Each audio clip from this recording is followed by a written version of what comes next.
Good morning students. आज नया chapter start करते हैं बेटा, chapter number 5 according to the NCERT के अकॉर्डिंग अर्थमेटिक प्रोग्रेशन।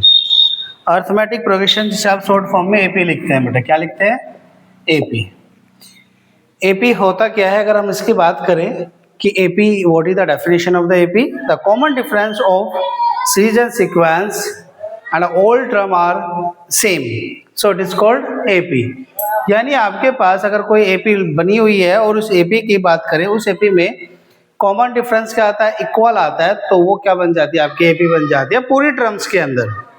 जैसे सपोज मैंने कोई सीरीज या सीक्वेंस कोई भी ले सकती हो। This is a sequence 2, 4, 6 and 8 and 10 and dot dot dot. अब यहाँ से देखिए बेटा, these are difference is +2 and +2। 4 में 2 ऐड करेंगे, जब 6 आएगा 6 में 2 ऐड करेंगे, 8 आएगा 8 में 2 ऐड करेंगे, 10 आएगा। तो हम यहाँ से देखते हैं बेटा क्या डिफरेंस क्या आ रहा है? इक्वल आ रहा है, सेम आ रहा है ना, ऐड करके। तो ये क्या बन जाएगी? These are sequence is a AP. ये एपी हो जाएगी, this is a AP. Clear है? इसे हम एपी बोलते हैं। वैसे एपी लिखी कैसे जाती है बेटा? These are a pattern of this. So AP को लिखने का जो मेथड होता है a plus d, a plus 2d, a plus 3d, ऐसे ही चलती रहती है बेटा। a plus 4d dot dot dot dot कहाँ तक जाती है? a plus n-1 into D, है ना, a plus n-1 into D. This is A AP। Okay, ये AP होती है बेटा। अगर हम यहाँ से देखें, this is a last term क्या है? an is equal to a plus n-1 into d. ये लास्ट टर्म है। यहाँ से एक फॉर्मूला बना, an क्या हो गई? This is a last term. ये क्या हो गया? First term. ये क्या हो गया बेटा? Number of term. और ये क्या हो जाएगा? Common difference. तो ये आपके पास फॉर्मूला ड्राइव होता है, क्योंकि आप जब एपी राइट डाउन करते हैं, लिखते हैं बेटा, तो एपी कैसे लिखी जाती है? a plus d, a plus 2d, a plus 3d, a plus 4d dot dot dot a plus n-1 into D. तो यहाँ से लास्ट टर्म आपके पास बने। लास्ट टर्म क्या होगी? क्या आप जब लास्ट टर्म की बात करते हैं तो a plus n-1 into D, this is last term. ये क्या है? आपकी लास्ट टर्म है। ओके, क्या तक समझ में आया बेटा? इसके बाद देखो, यहाँ से एक चीज और आपको फाइंड करनी है बेटा। देखो कैसे, जैसे एग्जाम्पल से समझना। जैसे मैंने कोई एपी लिखी, a plus d, a plus 2d, a plus 3d and this a plus n-1 into D. Okay, तो बेटा इसको क्या बोला जाता है? First term. सो a, इसको क्या बोला जाता है? Second term. इसको क्या बोला जाता है? Third term. इसको क्या बोला जाता है? Fourth term. तो यहाँ से आप एक चीज पे फोकस करना बेटा। देखो यहाँ फर्स्ट था, फर्स्ट सेम था, यहाँ पर 2 है, तो क्या बना आपके पास? a plus D. यहाँ पर 3 है, तो एक कम हो गया, क्या बना? 2d। यहाँ पर 4 है, यहाँ पर क्या बना? a plus 3d। तो अगर आपसे टर्म्स पूछी जाए, सपोज आपसे कहा सेकंड टर्म लिखो, तो आप कैसे लिखेंगे? a plus D. Third term कैसे लिखेंगे? a plus 2d। Fourth term कैसे लिख लेंगे? a plus 3d। Fifth term कैसे लिखेंगे? a plus 4d। Six term कैसे लिखेंगे? a plus 5d। तो दिस इज ए टर्म्स। ये क्या हो जाती है? आपकी टर्म्स हो जाती है, इन्हें आप टर्म्स बोलते हैं। ठीक है, अगर आपसे कहा कि suppose write down the 100 term, 100 term लिखनी है तो क्या होगा? a plus 99d। अगर कहा 1000 टर्म लिखनी है तो क्या होगा? a plus 999d। तो दिस इज ए टर्म्स। यानी आपके पास जो टर्म्स बनती हैं वे कैसे राइट डाउन होती हैं? आपके पास जो सफिक्स में 3 है उसी से हम एक लेस करेंगे और 2 के साथ लिख देंगे, ए सेम रहेगा। ठीक है, तो ऐसे आप टर्म्स को इंडिकेट करते हैं, डिफाइन करते हैं। क्लियर है? यहाँ तक समझ में आया? अब बेटा इसके बाद इसी के अंदर नेक्स्ट कंसेप्ट चलता है, find the last term. Last term find करनी है। लास्ट टर्म an आपके पास समझ में आ गया बेटा? अब लास्ट टर्म फाइंड करते हैं। लास्ट टर्म के लिए क्या फॉर्मूला अप्लाई करते हैं? This is find the last term. तो लास्ट टर्म के लिए जो फॉर्मूला बनता है, लास्ट टर्म है ना, लास्ट से टर्म निकाली जाती है। लास्ट टर्म सपोज 15 है ना, कोई एपी लिखी हुई है 2 4, एक बार मैं एक्सप्लेन करता हूँ, 2 4 6 8 10 एंड डॉट डॉट 250। अब दो तरह के क्वेश्चन यहाँ से बनते हैं बेटा।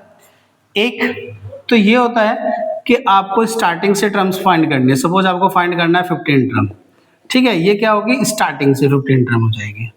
क्लियर है। और स्टार्टिंग से 15 टर्म के लिए जो फॉर्मूला लगता है an a plus n minus 1 into D होता है।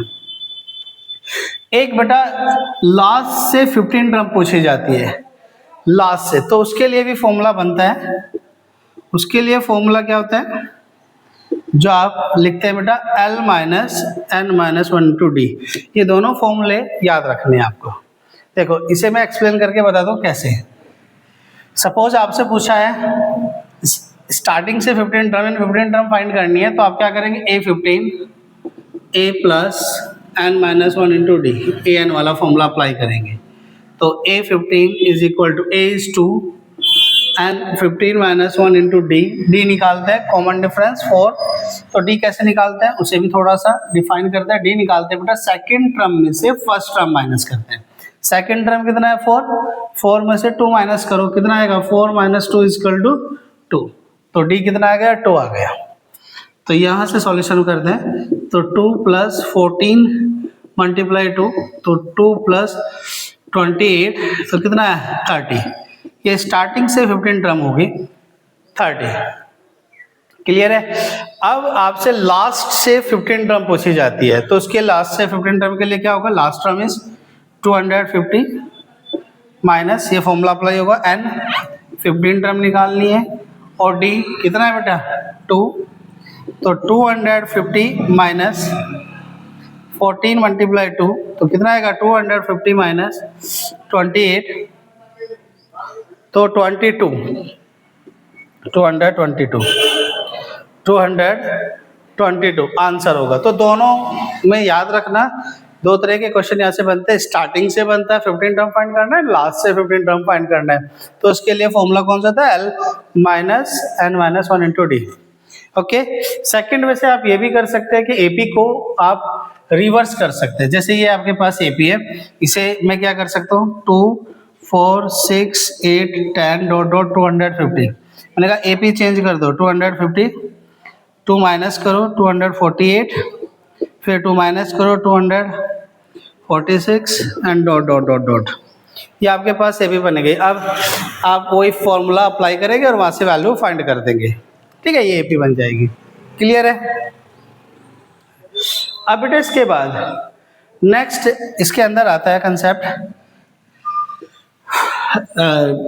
विच टर्म आर जीरो या निगेटिव, है ना, निगेटिव का क्वेश्चन आता है, विच टर्म आर निगेटिव। तो कौन सी टर्म नेगेटिव होगी वो फाइंड करना है। देखो उसके लिए भी दो मेथड अप्लाई हैं। अगर आपसे पूछा जाता है कि आपको फाइंड करना है विच टर्म आर निगेटिव, है ना, विच टर्म आर निगेटिव, अगर ये पूछा जाता है विच टर्म आर निगेटिव, तो उसके लिए फॉर्मूला क्या है, निगेटिव के लिए या तो आप ए एन लेस देन 0 लिखेंगे, यानी a plus n minus 1 into d n less than 0, है ना, लेस देन 0। तो लेस देन 0 से सॉल्यूशन करेंगे, वहां से वैल्यू निकालेंगे, या फिर आप क्या करेंगे, लैट करेंगे ए एन इज इक्वल टू 0। जो भी n की वैल्यू यहाँ से फाइंड होगी, suppose n is equal to आपके पास बना है एग्जाम्पल है 4 डिवाइड बाई 8, या हम मानते हैं 42 डिवाइड बाई 3 सपोज, ठीक है। तो आपको क्या करना है, आपको जो टर्म यहाँ से बनेगी 42 को डिवाइड करके अप्रोक्सीमेट में 1, तो कंप्लीट डिवाइड हो जाएगा। सपोज 43 करते हैं, है ना, 43, तो 4 टाइम 14, तो अब आपके पास क्या होगा बेटा, this is A 43, okay. 43 divide by 3 से डिवाइड किया तो 1 टाइम 1 बचा, 3 और 3 12, सो 12 आया। तो इसमें आप देख रहे हैं कैरी आपके पास वो रिमाइंडर आपके पास बचता है। तो आप क्या करेंगे, अप्रोक्सीमेट में टर्म कितनी लिखेंगे जो नेगेटिव होगी, this is equal to 15 term, तो 15 टर्म नेगेटिव हो जाएगी। वैसे एग्जाम्पल जब कराएंगे जब बिल्कुल क्लियर समझ में आ जाएगा, है ना। या तो आप ऐसे कर सकते हैं an इजकल टू 0 या फिर an लेस देन 0, दोनों से आप आंसर निकाल सकते हैं। क्लियर है। इसके बाद नेक्स्ट कंसेप्ट जो इसके अंदर चलता है बेटा वो आता है मिडिल टर्म का। This is a middle term, ठीक है। तो मिडिल टर्म के लिए स्टैटिक्स का पार्ट ऐड हो जाता है इसके अंदर। मिडिल टर्म के लिए अगर हम बात करते हैं मिडिल टर्म की बात करते हैं तो मिडिल टर्म में क्या होता है, आपके पास जो एक ऑड कंसेप्ट बनता है और एक इवन कंसेप्ट बनता है। दो कंसेप्ट इसके अंदर बनते हैं, ऑड एंड इवन। अगर बेटा हम ऑड की बात करते हैं तो ऑड क्या होता है कि n divide by 2 plus 1 term, तो ये आपके पास बनता है ऑड। और बेटा अगर हम इवन की बात करते हैं, इवन क्या होता है n divide by 2 term and plus n divide by 2 plus 1 term and divide by 2। तो दिस इज ए इवन और this is a odd. Middle term दो तरह की होती है, n के ऊपर डिपेंड करता है। n अगर आपने सोल्व किया और n की वैल्यू फाइंड की और n की वैल्यू कितनी आ रही है, सपोज ओड आ रही है यानी 11 आ रही है, तो आप कौन सा फॉर्मूला लगाएंगे, ओड वाला। क्या फॉर्मूला होगा, n plus 1 divide by 2 term. And second अगर a1 आ रही है, suppose n is equal to 12, तो कौन सा फॉर्मूला लगेगा मिडिल टर्म निकालने के लिए, n divide by 2 term plus n divide by 2 plus 1 term divide by 2। तो ये चीजें आपको क्लियर करनी है। ओके, समझ में आया इतना। अब बेटा इसके बाद मिडिल टर्म के बाद नेक्स्ट कंसेप्ट जो आता है आपके पास वो क्या होता है, नेक्स्ट कंसेप्ट करते हैं बेटा। नेक्स्ट कंसेप्ट इसके बाद आता है SN, सम ऑफ टर्म्स। कैसे निकालते हैं हम सम ऑफ टर्म्स के लिए, उसके बारे में डिस्कस करते हैं। तो आपके पास सम ऑफ टर्म जो सीरीज के अंदर बनता है, suppose 2 plus 4 plus 6 plus 8 plus, है ना, 10 प्लस, और आपसे कहा कि ऐसे चलते चलते 250 तक आपके पास चलेगी टर्म्स, तो इनका सम निकालना है। तो सम निकालना है मतलब इन सारी सीरीज का एडिशन करके कितना आता है वो आपको फाइंड करना है। तो इसके लिए फॉर्मूले बनाए गए हैं SN के।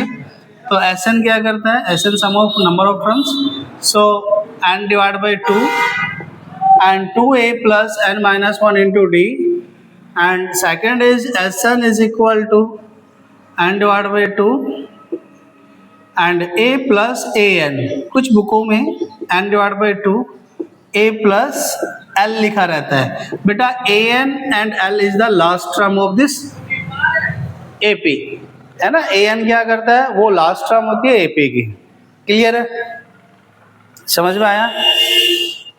तो ये ऑल कंसेप्ट आर AP का पूरा कंसेप्ट यहाँ से फिनिश हो जाता है बेटा। अब हम बात करते हैं इसके कुछ PYQs की जो आपको देखने को मिलते हैं। तो आप PYQs करते हैं। So now start the PYQs of the AP, है ना। AP के PYQs करते हैं।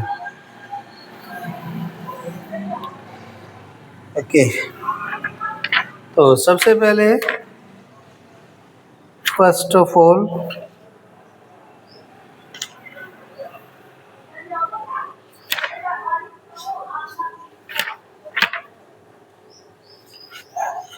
PYQs निकालते हैं बेटा इसके।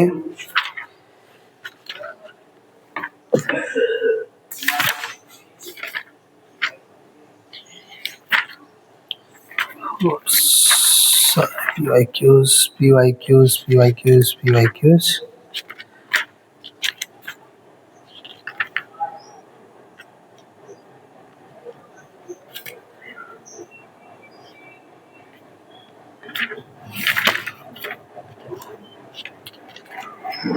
ओके, सिर्फ एक्सरसाइज है ये है बेटा। PYQs मिल गए। सबसे पहले हम कुछ PYQs करते हैं बेटा। फर्स्ट PYQ है फर्स्ट पी वाई क्यू है, if p minus 1 comma p plus 1 and 2p plus 3 are in AP, then the value of p is, तो आपको p की वैल्यू निकालनी है, 1 मार्क्स का क्वेश्चन बनता है। सो -2 b 4 c 0 एंड d 2। ठीक है, ये सॉल्व करना है बेटा। तो सॉल्व करते हैं, इसको निकालते हैं वैल्यू। तो क्या आएगा बेटा, देखो सबसे पहले आपको क्या करना है, अगर कोई एपी है, देखो दो मेथड बता रहा हूँ, पी की वैल्यू निकालने, दो मेथड है। एक तो ये आपके पास कि सपोज करो एग्जाम्पल मैं अपनी तरफ से दे रहा हूँ कैसे इसे सॉल्व करना। एक तो ये है कि अगर a, b, c आपके पास कोई एपी है, तो आप क्या करो 2b is equal to a plus c apply कर दो, ये इक्वल होगी। कैसे, एग्जाम्पल के लिए 2 4 6 मैंने ये नंबर लिए है ना, dot dot dot dot dot dot. तो सेकेंड टर्म क्या है, 4 2 multiply 4 is equal to 6 plus 2, तो इधर भी 8 और इधर भी 8, ये दोनों क्या हो जाएंगे, इक्वल हो जाएंगे। ये दोनों क्या हो जाएंगे, इक्वल हो जाएंगे। तो यहाँ से आपका एपी, या बोल सकते हैं इतनी से एपी, तो आप बोल सकते हैं कि आप सेकंड टर्म का अगर मल्टीप्लिकेशन करते हैं तो इन दोनों टर्म के प्लस के इक्वल होगा। ठीक है, तो ऐसे ही आप इसका सॉल्यूशन कर सकते हैं। या फिर आप d1 सबसे पहले निकालें 4 - 2, क्योंकि दोनों एपी है तो कॉमन डिफरेंस इक्वल होगा। ऐसे ही 6 - 4 ये भी इक्वल होता है, तो दोनों को इक्वल रख के वहाँ से वैल्यू फाइंड कर सकते हैं। तो दोनों मेथड में से कोई सा मेथड आप अप्लाई करते हैं, तो मैं ये वाला मेथड अप्लाई करता हूँ बेटा। Second term multiply 2 and first term plus third term. तो एपी क्या है, सबसे पहले हम एपी देखते हैं। एपी क्या दिया है, एपी है आपके पास p - 1 p plus 1 and 2p plus 3। तो क्या होगा, 2 multiply p plus 1 is equal to p - 1 plus 2p plus 3। तो 2p plus 2 is equal to 3p and plus 2। तो इसको इधर ले जाते हैं, ठीक है, या आप बोल सकते हैं 2p है और इधर क्या है 3p है और इधर भी प्लस 2 है, तो आप बोल सकते हैं 2 - 2 is equal to 3p - 2p।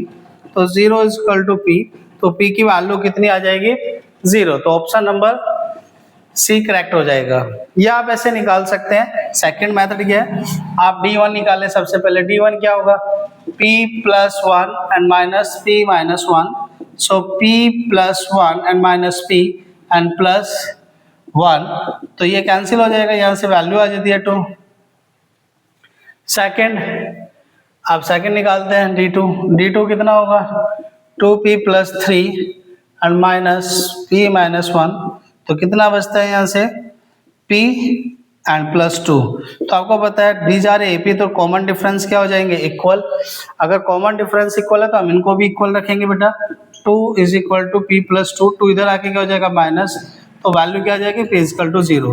तो आप दोनों में से कोई सा भी मेथड अप्लाई करके वैल्यू फाइंड कर सकते हैं। ठीक है, आप वैल्यू निकाल सकते हैं। ओके,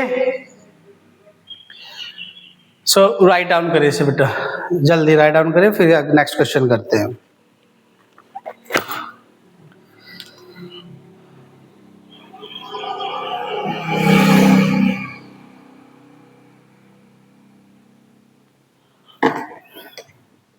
नेक्स्ट क्वेश्चन लिखते हैं बेटा। इसके बाद नेक्स्ट क्वेश्चन है, ऐसे ही सेम कंजुगेटिव टर्म्स पे डिपेंड है। चलो नेक्स्ट क्वेश्चन करते हैं, सिर्फ करते हैं।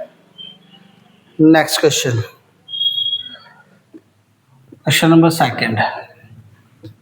थोड़ा सा अलग लेके करते हैं क्वेश्चन को, एक कंसेप्ट आपका क्लियर हो गया, सेकंड कंसेप्ट पे क्वेश्चन लेते हैं अब।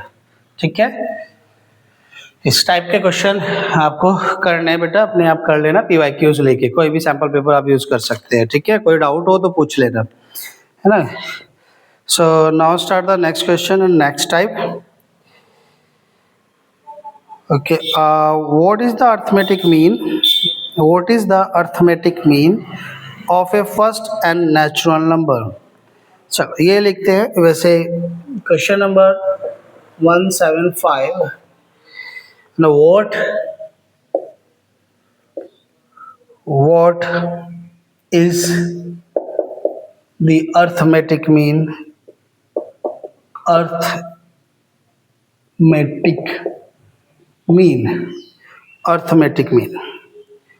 of first and natural number। ठीक है, अर्थमेटिक मीन निकालना है बेटा पहले नेचुरल नंबर का। ठीक है, तो सॉल्व करते हैं इसको और वैल्यू निकालते हैं।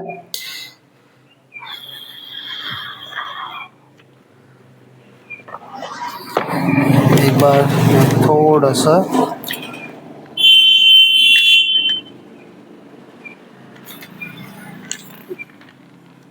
चलो अर्थमेटिक मीन निकालना है। वैसे अर्थमेटिक मीन का अगर हम फॉर्मूले की बात करते हैं, अर्थमेटिक मीन क्या करता है, सेम वही फॉर्मूला बनता है कि 2b है ना, 2b is equal to a plus C और b is equal to a plus C divide by 2। इसे हम अर्थमेटिक मीन बोलते हैं। ठीक है, अर्थमेटिक मीन है, this is formula. Arithmetic mean का फॉर्मूला यहाँ से डिनोटेड होता है। या सेकंड क्या बना सकते हैं, देखते हैं 2 एंड 4 एंड 6 नहीं बनेगा, तो यही आपके पास अर्थमेटिक मीन का फॉर्मूला बनता है, अर्थमेटिक मीन। तो फर्स्ट एंड नेचुरल नंबर आपके पास है, तो आप यूज करेंगे 1 2 3 4 5 and dot dot dot dot first and natural number and this is. तो यहाँ से वैल्यू निकालते हैं। सपोज आपके पास क्या वैल्यू बननी चाहिए, इसे सॉल्व करते हैं यहाँ से।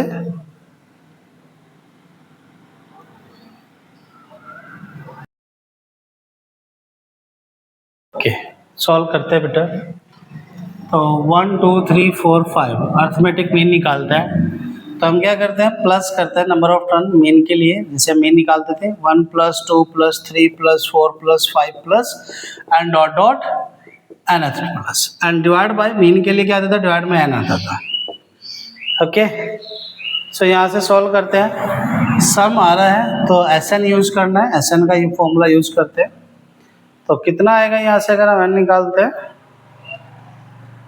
सो दिस इज एस एन इस साइड लिखता हूँ मैं एस एन का फॉर्मूला, S N is equal to n divide by 2 and a plus l यानी लास्ट टर्म। तो आपके पास नंबर ऑफ टर्म सेम रहेगी तो एन डिवाइड बाई 2 आ जाएगा बेटा, and a is a first term plus and a n is a last term, this is a last term and divide by n. तो मैं कैसे लिख सकता हूँ, n 1 plus n and divide by 2n, n से n cancel out, तो answer क्या आ जाएगा n प्लस 1 डिवाइड बाई 2। तो ये आंसर हो जाएगा। ठीक है, दिस इज ए आंसर। इस फॉर्मूले से नहीं करेंगे, अगर इससे करेंगे तो आपके ऑप्शन मैच नहीं होंगे। ठीक है, क्योंकि इसमें nth टर्म के साथ आंसर आपके पास इंक्लूड किया है। तो देखो ऑप्शन क्या है, ऑप्शन अगर हम यूज करेंगे तो ये क्या हो जाएगा, यहाँ से देखते हैं। क्वेश्चन नंबर कौन सा था, option number A is n divide by 2 था बेटा, and option number B n minus 1 divide by 2 था, option number C n plus 1 by 2 था, और option number D is n था। तो option number C is the correct answer. तो कौन सा आंसर सही होगा, ऑप्शन नंबर सी इसमें करेक्ट हो जाएगा। ओके, सो इसे राइट डाउन करें, फिर नेक्स्ट क्वेश्चन करते हैं।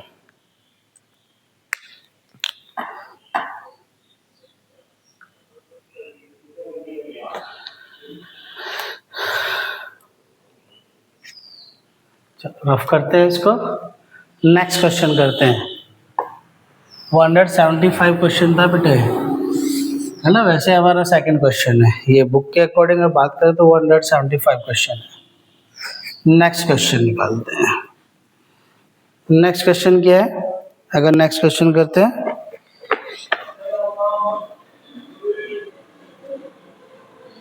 क्वेश्चन है next, third question, the sum of three terms of an AP is 39 and their product is 208. The terms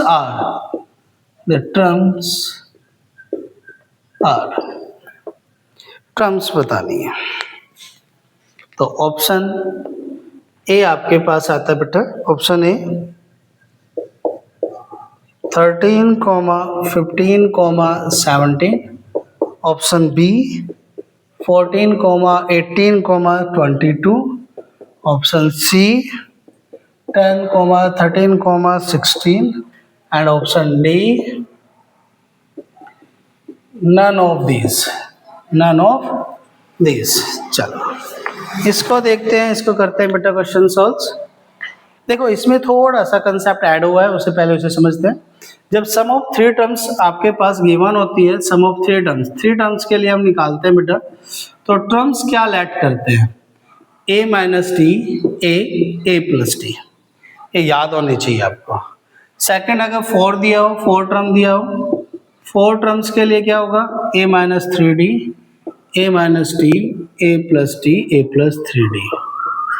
और अगर बेटा फिफ्थ टर्म दी है, 5 टर्म्स आपके पास गिवन हो, तब a minus 2d, a minus D, a plus D और a plus 2d।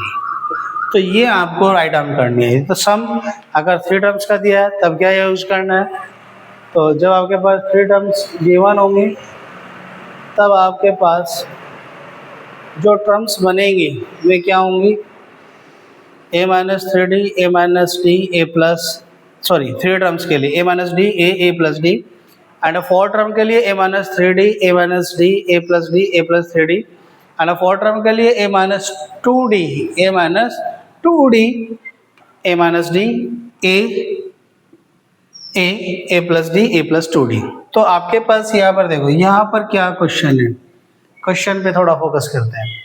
The sum of three terms आपके पास कितना है, AP यानी 39 है। तो हम क्या करेंगे, सम ऑफ थ्री टर्म्स लेंगे, कौन सी आएंगी, a माइनस डी आएगा, प्लस a आएगा, a प्लस डी आएगा, इज इक्वल टू 39। डी से d cancel out, 3 is equal to 39, इसे कैंसिल, 3 1 जा 3 एंड 3 3 जा 9, इज इक्वल टू 13। a की वैल्यू कितनी आ गई आपके पास, 39 आ गई। अब प्रोडक्ट दिया है बेटा, प्रोडक्ट कितना है, प्रोडक्ट देखते हैं, these are a product of, तो a multiply a minus d and multiply a plus d is equal to 208। So a and bracket a square minus d square and is equal to 208। तो यहाँ से हम value put करते हैं किसकी, a की, a कितना है 39 यानी 13 and 169 minus d square is equal to 208।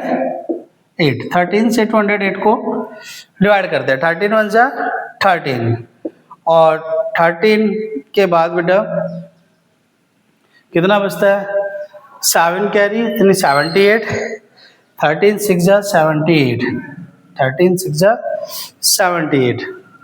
तो यहाँ कितना आएगा, 169 minus d square is equal to 16 minus d square is equal to 16 minus 169।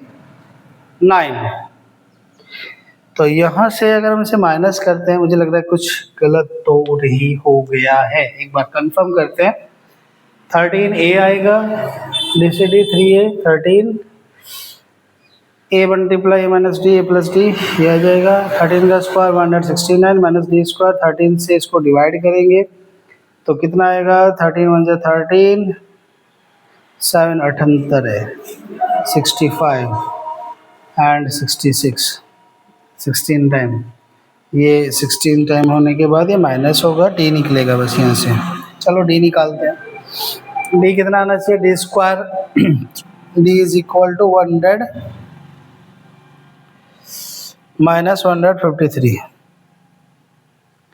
Minus 153, और यहाँ से ये कैंसिल हो जाएगा, तो क्या बचेगा, d is equal d square is equal to 153।